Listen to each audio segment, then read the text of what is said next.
Hey guys, it's Brian from Team Aquascape. Running around all over the place today, and I thought I'd share with you guys kind of my day. I need to stop by the city of Rosemount, which was a project that we started late November. I just remember it snowing and it getting kind of bad, and Chris and the guys just finished up the landscaping, so I really wanted to go out there, check that out. On the way there, I want you guys to see a pond that you've actually probably seen before. Captain Rick's got a crazy awesome pond, asked if we could bring him out a couple water lilies if we were ever in the area, and we're gonna be in the area.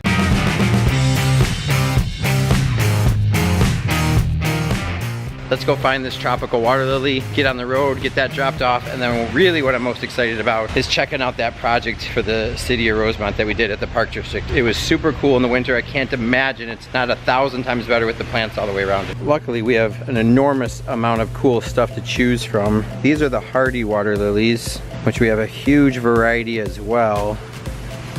And the tropical water lilies are out here. How do I get that thing in my car? God, he would love that one, wouldn't he? Look at that thing. All right, let's get one that's easy. Let's see if we can talk to somebody inside. One of us, either you or me, was gonna have to go out there and get it, and I volunteered. Yeah. I know you did too, but yeah, I'll go do it. The easiest way to tell a tropical lily from a hardy lily, notice the leaves here. So we've got a tropical lily sitting right next to a hardy lily right here. And if you look at the leaves, it's not so much the color of the leaf, it's the edges of the leaf. So notice how the edges of this leaf are serrated. They look jagged. Hardy water lilies are almost always smooth. What we gotta be somewhat mindful of is I gotta travel about 30 miles out to Rick's house there with this. And I don't have a pond in the back of my truck. If I just take these pads, I've got a scrap piece of fabric back over there. I'm just gonna keep these moist with the wet piece of fabric. That fabric also protect them from the wind, and we'll be in good shape by the time we get to Rick. Let's take this guy out of here. Oh my gosh, it's way heavier than you would have guessed.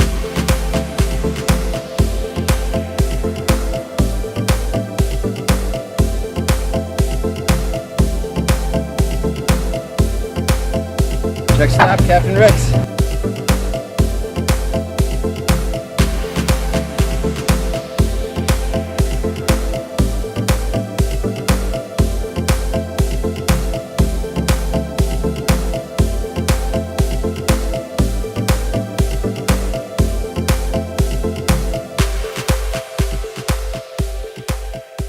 All right, we made it. Let's check out this lily. See how my wet fabric trick worked on preserving this giant water lily. Oh, that's kind of dry already. Oh, we look pretty good. Yep, no wind damage. Things are still moist. That's awesome. If we put a new water lily in there, the fish become very, very curious with it.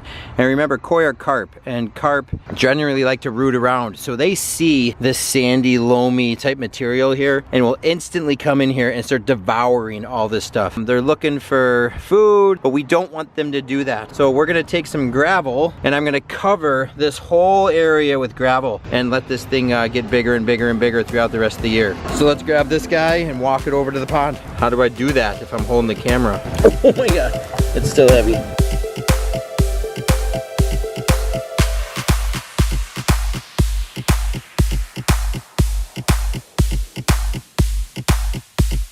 So check out this pond. Pretty incredible. I just love it. It's got a combination of the urns. That urn is actually sitting on top of a wetland filter. Pond's looking really, really healthy. Fish are super active. And so when I'm placing the water lily, I want to think of a couple things. Where, depth-wise, will it do the best? They're gonna want to sit in 18 inches to even up to like 3-4 feet, and they'll be healthy and look great. The last thing I want to think about is really circulation. So we've got our skimmer box sitting over here. We've got water pushing from this waterfall, this waterfall, this waterfall, and then this area here.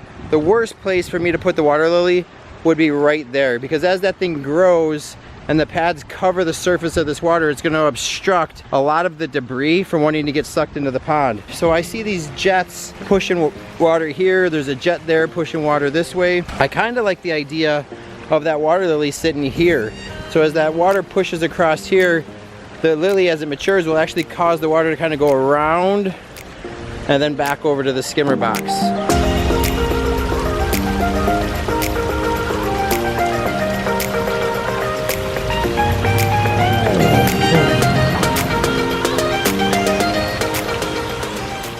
I think it went all right.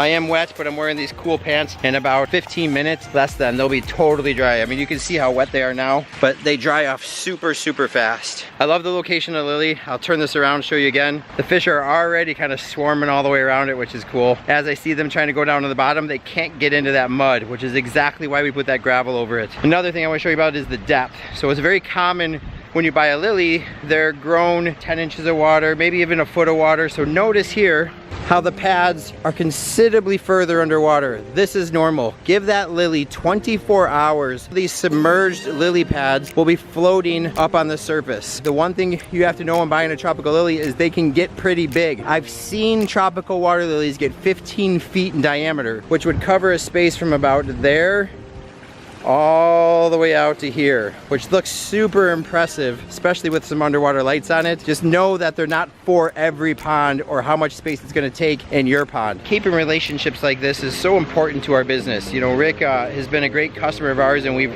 redone his pond 3 times, but maintaining those relationships is important because you never know where your next project is going to come from. So much of our business is from word of mouth, not from Facebook, not from home shows. And so the next project I'm going to take you to, a project that was actually given to us by Rick himself. He does some stuff here in the city and spoke highly of us to the right people, and they gave us a shot and let us build a really, really cool project, which I can't wait to show you guys next. It's awesome.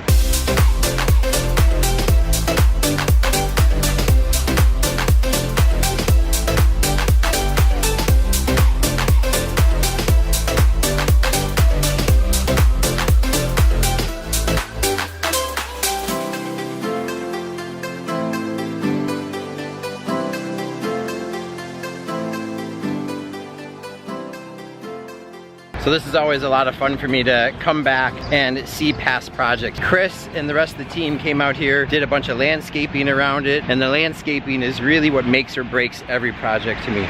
You can build the best looking project in the world and fail with the landscape and the whole thing fails. At the same time, you can build a so-so looking project and completely save it with the plant. So I can't wait to see what Chris came up with. He's super creative and knows plants probably a whole lot better than I do. So, oh cool. I already see a Japanese maple. Nice, giving some height, a little bit of color. Oh, this is awesome. I just love this thing. Look at how awesome this is. Look at this, a sedum tile. It comes in strips almost like sod would, and it instantly covers an enormous amount of space. This was a super smart decision because the amount of people that are going to come up to the edge of this is going to be overwhelming. And so you want something that can actually handle a little bit of foot traffic and keep gravel and mulch and everything else from wanting to wash into the feature. So this was an awesome choice. I see some hydrangeas back there. As they continue to grow and grow and grow, how they're actually going to come and kind of hang over the bowl. Obviously these little annuals, the marigolds, and some of the other stuff is a nice pop of color, and those will only look better over time throughout the rest of the summer. See a little dwarf mugo pine over there. This is something we did with the bowls. We were a little concerned about liabilities, so we filled these bowls completely up with cobbles, making it impossible for a child to really get hurt in there. Notice too, we put in some pretty big boulders in the front, keeping the smaller gravel back there. I didn't want small gravel here because I'd be worried about every little kid coming and throwing stuff. Just awesome.